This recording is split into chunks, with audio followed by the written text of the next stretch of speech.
Hello friends, you are watching DBD Gaming. Hope you guys doing well, and I am back with another video. And today's video I am going to talk about the latest update that is added in Dead by Daylight. Okay, I know that DBDM is going to be shut down this month, but yes, I am going to create content related to DBD, like leaks content and patch note content. I can't provide gameplay because I don't have a PC right now, but I will try my best. And as I told you guys, Ken Kaneki from Tokyo Ghoul is added as a playable character in DBD. Maybe this I don't know at all. I just heard that a patch note is launched, and I'm reading it right now in front of you guys. It's launched at 8:54 p.m. and I'm reading the patch note for you guys at 9:07 p.m. Okay, progress and save data performance has been copied from the live game to our PTV servers on March 4. Okay, this is not relevant content. New killer, the Ghoul. Killer power, one-eyed terror. Okay, he's referred as Ghoul in this game, and his power is one-eyed terror. If you have watched the whole Tokyo Ghoul series, you know that Ken Kaneki and there are other ghouls who have one human eye and one ghoul eye, and they are referred as one-eyed ghouls, and their power is called one-eyed terror, something like that. Like, I have watched that anime series many years ago. I can't tell you in details. Like, I can't remember the anime at all right now. It's many years ago, maybe 2 or 2.5 years ago I have watched that anime. I don't know. Okay, now, special ability Kagune Leap. Use the power button to charge and launch the Kagune tentacles that attach to any vertical surface within range and quickly pull the ghoul forward. Okay, let me tell you at first, this killer is a Wesker and Legion combo. Okay, he is a Legion and Wesker combo with uh, what can I say? With a little bit nurse nurse magic added. Okay, his oh, how can I explain you? Like, uh, if I am going to explain him or like to vision him as a character in DVD universe, then his Wesker and Legion combo, where he has some nurse magic added to him. I can tell you that much. Okay. Use the power button to charge and launch the Kagune tentacles. If you know, the tentacles are called Kagune in Tokyo Ghoul universe, that attach to any vertical surface within range and quickly pull the ghoul forward. Means you can attach those tentacles to a surface and can pull yourself toward the surface to close a distance. Where Wesker dashes, but he pulls himself. After completing a leap, the ghoul has a window to perform a second consecutive Kagune leap or put Kagune leap into cooldown by using the active ability button. Okay, means you can go another direction using using a consecutive leap, like how Wesker does, two dashes or two bounce or pounce. I can remember actually. I don't see that much Wesker gameplay, so maybe it's called bounce or pounds. I can remember Wesker power. So you can do that like Wesker movement, or you can like do one movement and then put your power to cooldown. Kagune leap enters cooldown once the ghoul has consumed their leaps. If they leap over a vault or over down to pallet, or if the Kagune grabs and leaps at a survivor. Okay, another thing I think that here they are trying to describe is that you can grab a survivor and leap toward them. Means like you can attach your tentacles to a survivor, then you can leap yourself, or you can pull forward to that survivor. That's good. That's a crazy power he has. If the ghoul's second consecutive leap targets the server, they will perform a grab attack. Grab attacks damage server if they are healthy, inflict deep wounds, and leave a Kagune mark. Okay, so if you are performing the second leap, not on the first leap, but second leap, and you can grab the survivor and can damage them, inflict deep wound. अगर वो means if they are healthy, then you can damage them and inflict deep wounds and leave a Kagune mark. So I knew that in testing phase, and in the leakers also described that uh, survivor will have a infection. So I think that Kagune mark is the infection mark, and it may be going to be similar to Wesker mark maybe. Performing a grab attack also triggers enraged mode. Okay, let's see now what is the enraged mode. If you performed a grab attack, then you can perform then you trigger the enraged mode, otherwise you can. While okay, special ability enraged mode. While enraged, the ghoul can perform up to 3 consecutive Kagune leaps and can leap over vaults more quickly if they launch their Kagune at a survivor.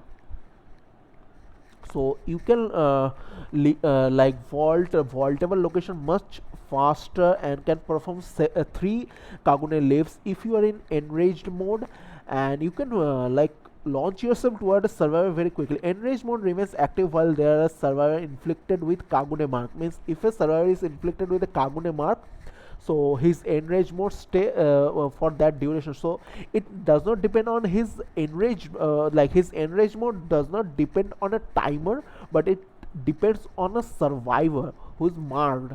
So survivors have to take you out of your enraged mode. Marked survivor will lose their mark if they are fully mended or if they are down. Okay, so yeah, recently I have read in an update, but it was not that important, so I did not made a video. They made the mending process short, like it's now maybe 8 seconds, take 8 seconds to mend, before it was 10 seconds. The ghoul cannot grab attack marked survivor, so he can't grab attack a marked survivor. Okay, once no marked survivor remains, a countdown begins. When the countdown depletes, enrage mode ends. A perfectly timed grab attack will add extra time to the countdown. The countdown is paused while carrying survivors. Okay, so if you are carrying a survivor, the countdown is paused, and you can add extra time to countdown by performing consecutive grab attacks. That's cool. New killer punch. Hex, nothing but misery. After you damage survivors 8 times with basic attacks, a dull totem becomes a hex totem, cursing all survivors. When you damage a survivor with a basic attack, they gain 5% hit rate for 15 seconds in tier 3. The effect lasts until the hex totem is cleansed. I don't think it's a good perk, because if you're hitting 8 times, just understand 8 times.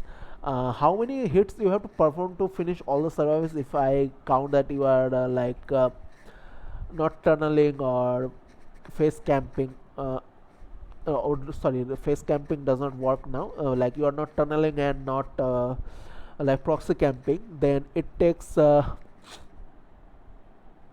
down 3 times and 6 hits and 24 hits. So like you can light up a hex to only 3 times, so I don't think it's a good perk. Forever entwined. Forever entwined. When a survivor takes damage, gain 1 token up to 8. For each token you pick up, drop and hook survivors 4% faster. So it's fired up. That's why they have buffed fired up recently, I think, because it's a better version of fired up. When a server takes damage, like from you or anywhere, because there are perks like plot twist, and there are several other perks where you can inflict damage to yourself. So does those damage also count, like second wind or the second wind, that perk, you transfer your health stage to someone else. No, sorry, for the people you transfer your health stage to someone else. So does that also count as a damage?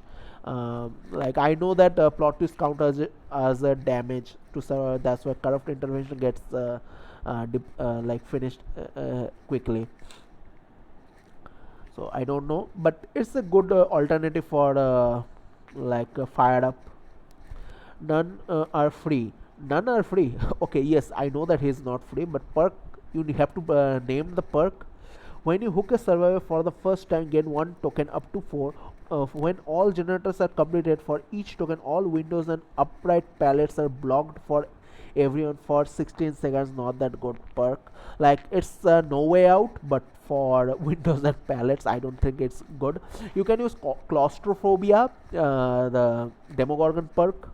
I don't know what like it's claustrophobia and DBD. I can remember that name also. So if you can use that perk, because whenever a generator gets completed, windows get blocked, not palettes, windows get blocked. Not worth perk. Like only worth perk is that that coming with this killer, that will be added to this game with this killer, is this one, for entwined. That is useful because you can damage servers many times. So with like what Stubberful, save the best for last. It's going to be a very good combo, but otherwise not that good. These two perks are useless, like this one and this one are useless perks. This one is a useful perk, anyone can use it. Scratch marks made improvements to the scratch marks spawn logic. They should spawn on the ground more consistently. Surrender option: under specific scenarios it will be possible to surrender during a trial and retain some progress, including blood points, max XP, challenge progress, emblem score. Surrendering in the following conditions does not incur a disconnection penalty, but will not count as a completed trial and still cause item and add-ons loss. Okay, when all remaining servers are bots, when no generator has been completed within the last 10 minutes. I don't think killer is not going to surrender this way. I don't think so. Like I can see one thing, for this scenario killer is going to like surrender, because sometimes servers go hide and do nothing, so that's enough they can do. But otherwise killers not going to do that. When all other remaining servers are bots, when all survivors are in the dying state. Okay, this one is good, this one is also good, because if you are facing a skull merchant, many servers DC hack, server DC, also sometime against nurse or blight, server DC. So also against night against night server also DC. So this one is good, but I think they should do with the self unhook system, where servers don't DC or doesn't do anything, but as I told you, they try to end themselves on the hook. I think they should do something with that.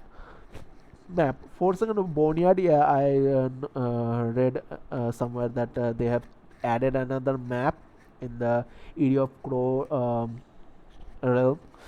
The area of Crow's main building was modified. Windows have changed position, and drops from the exterior have been added to the balcony. Okay, the main map that we play in DVDM, that came with the artist, that map is modified. Also another map is added, that is shack centered, like Wrecker's Yard, where there is only a shack, there is no main building, or the Rotten Fields, where there is only a shack, no main building. So that kind of map is also added in the 4 second Boneyard realm, like in the realm of the area of Crows. The content of the tiles has been revisited to reduce the amount of small collision that were reducing the quality of the navigation. That's good, because with Hillbilly I have to like I'm colliding with invisible walls most of the time on that map. New tiles have been created, double palette tiles, that is pain. An extension of the theme has been added. Dead Sands is a new map added to the roster under the 4 second Boneyard theme. As I told you, a new map is added. It expands the lore and at the same time nerfs the realm offering. The branches with a large collision that would appear between tiles have been removed. That's good. That's very good. Base game. Exit gate notifications are visible for 12 seconds when they are powered. Was 7 seconds. That's good. Really good. Server blood point balancing, increase safe hook rescue score, even like it's blood point balancing. They have increased, significant increase. That's good. Like if you guys don't know, In DVD, like code DVD, the annoying part is the blood points, because that's the only free currency in DBDM. Nobody care about blood point that much, because there is other free currencies like irradiation shards, and in past the orixels were free also, like partially free, not entirely, partially free. So people did not mind that much about the blood point, but in core DVD this is the only currency, and the only way you can, using blood points, you can only upgrade you, like level up your characters. But in DBDM we level up automatically after playing a match, so blood point was not that pain of a thing in DBDM. But in DVD, blood point is a very annoying thing, so they have increased the blood point, like very, in a very good amount. That's good. The following score events have been moved to a different category. Dropping a pellet now awards survivor point was boldness. Stunning the killer now awards survival points was boldness. Cleansing a dull totem now awards survival points was boldness. Cleansing a hex totem now awards survival points was boldness. Okay, they have changed the point category. Deep wound, decrease the time it takes to mend your own deep wound to 10 seconds or 12 seconds. Okay, decrease the time it takes to mend another survivor's deep wound to 6 seconds was 8 seconds. Okay, sorry, this one is changed. Okay, they have changed deep wound because of Ken Kaneki. Cleared the Legion, decreased fatigue duration to 2.5 seconds was 3 seconds. That's very good. Legion finally got a buff. Increased movement speed during fatigue to 2.3 meter per second was 2.07 meter per second. That's good. Increased duration of feral frenzy to 11 seconds was 10 seconds. Decreased feral frenzy cooldown to 15 seconds was 20 seconds. Increased bonus movement speed gained per hit during feral frenzy to 0.24 meter per second was 0.2 meter per second. Like this Legion buff, I have to say, this Legion buff is very good. It's a very decent balance for Legion and Legion mains. It's very good. Legion add-on, the mural sketch add-on now grants an additional 0.08 meter per second movement speed per hit was 0.1 meter per second. Oh man, okay, that's not an issue. Like they have increased the movement speed here, significant increase. It's a significant increase, so the nerf is understandable. This nerf is understandable. The mischief list add-on now increased feral frenzy duration by 1 second was 2 seconds. Okay, these things are understandable. These things are understandable. These nerfs are understandable. No issue. Increased. Okay, it's xenomorph. Um, Increase the tail attack charge time to 0.35 seconds was 0.2 seconds. It's a very bad nerf. Increase the tail attack charge volume for survivors. um, I don't think that's a very good nerf. Decrease the missed tail attack cooldown to 2.5 seconds was 3 seconds. This one is good, but due to these two, the third point where you get a buff is like shadowed. Increase the killer instinct range when exiting a tunnel to 60 meters. That's a decent buff. Decrease the time it takes to exit a tunnel to 1.5 seconds. That's a good buff. Increase the amount of fire required to burn the xenomorph out of crawler mode to 175 seconds was 100 seconds. Oh sorry, burn amount is 175. That's a good buff. Increase the delay before heat begins to dissipate to 15 seconds was 1 second. Okay, uh, this is bad. This is bad. Decrease the rate at which heat dissipate to 2 per second was 25 per second. Okay, now let me tell you, these are the buff that are decent. Sorry, these are the buffs that are decent. All total buff is decent, but this thing and this thing, huge nerf, huge nerf. I watch like alien gameplays on other YouTubers or Twitch streamers, and this is a very bad nerf, very bad nerf. The drinking bird add-on, okay, I don't know about the xenomorph add-ons. If you guys play xenomorph, you can read the add-ons here, or you can pause the video. Like I only watch his base kit action most of the time. Add-ons effect, I don't think that much effective. And let's read the add-on. The drinking bird add-on now increase the duration of killer instinct after exiting a tunnel by 3 seconds was 2 seconds. The Ashes Innards add-on now increases the respawn time of remote flame turrets by 15 seconds was 10 seconds. The Light Wand add-on now increases the downtime of remote flame turrets after exiting a tunnel by 3 seconds was 1 second. The Molted Skin add-on now caused survivors who deploy a remote flame turret to become exhausted for 30 seconds was 3 seconds and no longer inflicts hindered. The Harpoon Gun add-on now causes survivors further than 16 meters was 24 meters to be revealed when hitting a survivor within 30 seconds of exiting a tunnel.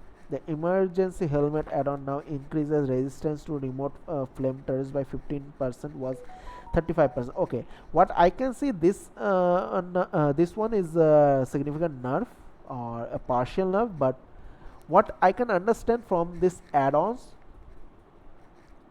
that developers of DBD want alien, means the xenomorph, to be a add-on dependent killer. The good guy decreased Hide-Ho cooldown to 12 seconds was 14 seconds. Good buff.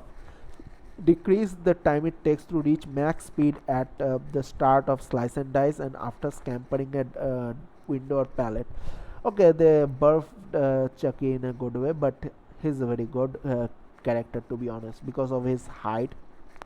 Terror radius increased the Hillbilly and Blight's terror radius to 40 meters was 32 meters. Okay, I read and I also watched some YouTubers creating content about this terror radius thing, and the thing is, DVD right now wants killers that can traverse map very quickly, their terror radius to be 40 meters and more. To be honest, the terror radius thing does not affect Hillbilly because of his chainsaw. Due to his chainsaw, survivor can hear him throughout the map, so the terror radius thing does not affect Hillbilly but affects Blights tremendously. 8-meter increase in terror radius affects Blight tremendously, to be honest. Decrease the Pig, the Ghostface and the Skull Merchant's terror radius to 24 meters was 32 meters. Also, yeah, they want some characters to be stealthy. Like I think Skull Merchant is going to get a buff or rework in this year, where they are going to turn her into a stealth character. Like she's right now a trapping character, but her trapping will be a like side power or a side thing, but she's going to be a stealth character, more of a stealth character in future, in a future rework. For for Pig and Ghostface, it's good. Like they are already stealth character. I don't think 32 term radius is required for them.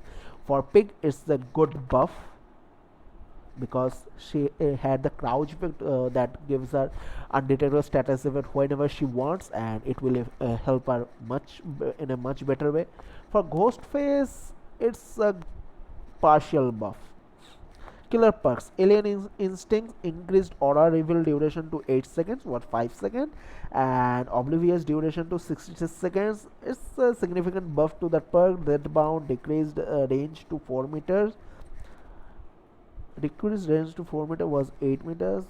I can't say anything about this one. History increased Oblivious duration to 40 seconds. Very good. Decreased cooldown to 20 seconds. Very good. Very good. Knockout. Rework. Okay, they changed the knockout.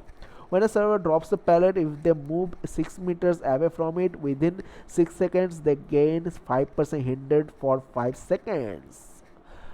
Now this perk suits Baba. Now this perk is going to suit Baba very well. Like for a player who wants to play Baba only, and he start like he install the game and buy Baba directly and want to play Baba, there is no perk that can help Baba in a good way. Like the only perk that helps Baba most of the time is Bamboozle. Other perks does not help him that very well. Like if you ask me, that perk corrupt intervention is a good perk to help Baba, but due to plot twist that does not help at all.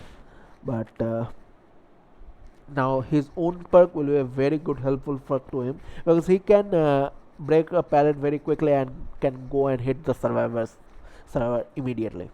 Nemesis, the Oni perk, not the Nemesis character. It's the Oni's perk, Nemesis, not the Nemesis character, the killer Nemesis, not that one. Increased aura reveal duration to 8 seconds was 4 seconds. Very good buff for the players who use clown or clown main. For clown mains, Nemesis is a very good perk. Quick and quiet decreased cooldown to 15 seconds, what was 20 seconds. Very good for me. Deception increase the time during which you leave no scratch marks to 5 seconds, was 3 seconds. Cooldown also 15 seconds. Okay, most of the perks cooldown are reduced to 15 seconds. And dance with me increase hidden scratch mark duration to 5 seconds. Very good, very good. It's going to be a very good combo with light. Very good combo, going to be a very good combo with light. Red herring decrease rapier requirement to 1 second, was 3 seconds. And decrease cooldown. Red herring is a meme perk. It's up to loadouts. Equipped elements now show units left counter. I don't know what does it mean. I don't know. Bot improvements. Server bots now correctly strafe when aimed by a killer first ranged attack. Killer's first range attack. Maybe it's for death slinger bots. Survivor bots are now less interested in chests and would not try to steal the loot of another player. Server bots no longer repeatedly enter lockers trying to craft a flash bang. Okay, I don't know. The others are bug fixer, audio, bots, and character. There are many character issues was going around, so maybe they have improved them. Environment fixed. That's good. Okay, for this video, I am going to end it here, and I will see you guys with another video next time.